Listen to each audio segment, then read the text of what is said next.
भाग लगा लो, सबको इकट्ठा तो करो। अरे आओ भाई। एक बार के लिए इस सीन को देखकर आप सोच रहे होंगे कि किसी भोजपुरी फिल्म की शूटिंग चल रही है, लेकिन नहीं साहब, ये शूटिंग नहीं, असली गैंग वॉर है।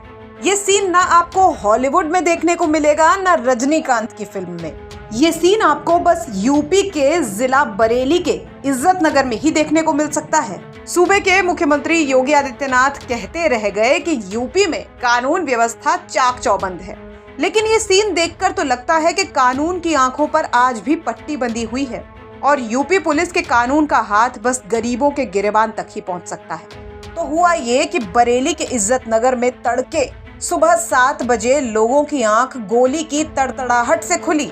लोगों ने जब बाहर झांका तो देखते हैं कि 2 ग्रुप बीच सड़क पर हाथों से ताबड़तोड़ फायरिंग और मुंह से मां बहन की गालियां दे रहे थे। किसी गैंगस्टर सीरीज की तरह दोनों तरफ से ताबड़तोड़ फायरिंग चल रही थी। गोली चलने की आवाज इलाके के सन्नाटे को चीरते हुए खौफ की मिसाल कायम कर रही थी, लेकिन बरेली पुलिस और उनके अधिकारी कान में रुई ठूस कर सो रहे थे। आरोपों की माने तो इलाके के रहने वाले राजीव राणा एक टाइल्स की दुकान में जमीन कब्जाने के लिए जेसीबी के साथ पीलीभीत बाईपास रोड स्थित एक मार्बल की दुकान पर पहुंच गए। वहां उन्होंने दुकान तोड़ी और गार्ड की पिटाई भी कर दी। इस बात की खबर जैसे ही दूसरे पक्ष के आदित्य उपाध्याय को लगी तो वो भी अपने साथियों के साथ मौके पर पहुंच गया और ताबड़तोड़ फायरिंग शुरू हो गई, जिसके बाद दोनों पक्षों की ओर से गोली, ईंट, पत्थर सब चले। वो तो गनीमत रही कि इस घटना में किसी की जान नहीं चली गई। हालांकि बाद में पुलिस ने इस मामले पर कार्रवाई शुरू की और आदित्य उपाध्याय के भाई सहित कई लोगों को हिरासत में ले लिया और टीम बनाकर बाकी आरोपियों की तलाश में जुट गई है। आज सुबह थाना क्षेत्र इज्जत नगर में 2 पक्षों में एक प्लॉट के कब्जेदारी को लेकर के विवाद हुआ था, जिसमें दोनों की तरफ से फायरिंग की गई थी। और इस घटना को संज्ञान लेते हुए इसमें जिस व्यक्ति द्वारा आज कब्जा करने की कोशिश की गई थी और काफ़ी लोगों के साथ में जा करके वहाँ फायरिंग की, उनके खिलाफ मुकदमा दर्ज किया जा रहा है और उस मुकदमे में आवश्यक विधिक कार्रवाई की जा रही है।